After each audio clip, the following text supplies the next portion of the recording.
بہتر ہے۔ کہنے لگا جب آپ نے اسے اپنانا ہی نہیں ہے تو چھوڑ دیں۔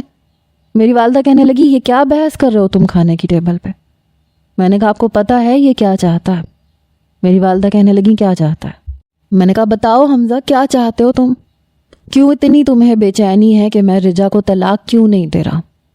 میری والدہ کہنے لگی اس میں اس کا کیا مقصد ہو سکتا ہے، اور تم کیوں طلاق نہیں دے رہے؟ دے کے فارغ کرو۔ میں نے کہا میں اسے فارغ کر دوں اور آپ کا یہ چھوٹا بیٹا اسے نکاح کر کے دوبارہ یہاں لے آئے۔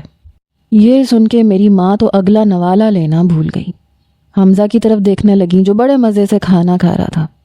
میرے والد اور والدہ کہنے لگے یہ کیا کہہ رہا ہے؟ حمزہ کہنے لگا کیوں، اس میں کیا حرج ہے؟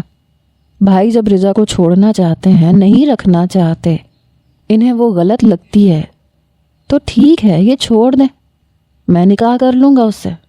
یہ کہنا تھا کہ میری والدہ کہنے لگی تمہارا دماغ تو خراب نہیں ہو گیا حمزہ؟ میں نے کہا اس کا دماغ ہی خراب ہے، یہ ہماری آنکھوں میں دھول جھونک رہے تھے، یہ دونوں پتہ نہیں کب سے یہ ڈرامہ چلا رہے تھے۔ مجھے تو لگتا ہے اس کی نیت شروع سے میری بیوی پہ خراب تھی۔ یہ جو سب کچھ ہوا ہے نا، یہ ان دونوں کا پلان تھا۔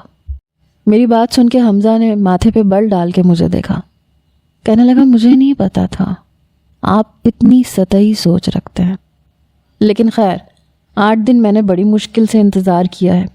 آپ کو جو سوچنا ہے آپ اپنی سوچ میں آزاد ہیں، ظاہر سی بات ہے میرے کہنے کے مطابق تو سوچیں گے نہیں۔ فی الحال رجا کو جلدی طلاق دیں کیونکہ مجھے اس سے نکاح کرنا ہے۔ میں نے کہا میں نہیں دوں گا اسے طلاق۔ کہنے لگا نہیں دینی طلاق تو اسے یہاں واپس لے کے آئیں۔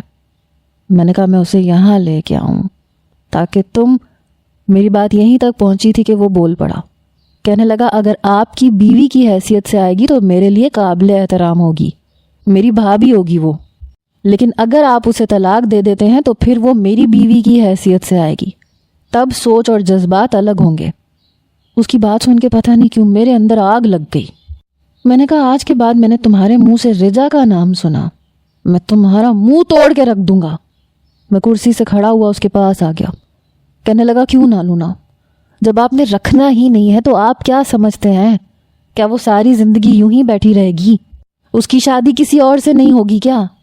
ظاہر سی بات ہے کم عمر ہے، خوبصورت ہے، کسی سے بھی اس کی شادی بڑے آرام سے ہو جائے گی، تو پھر میں کیوں نہیں کر سکتا؟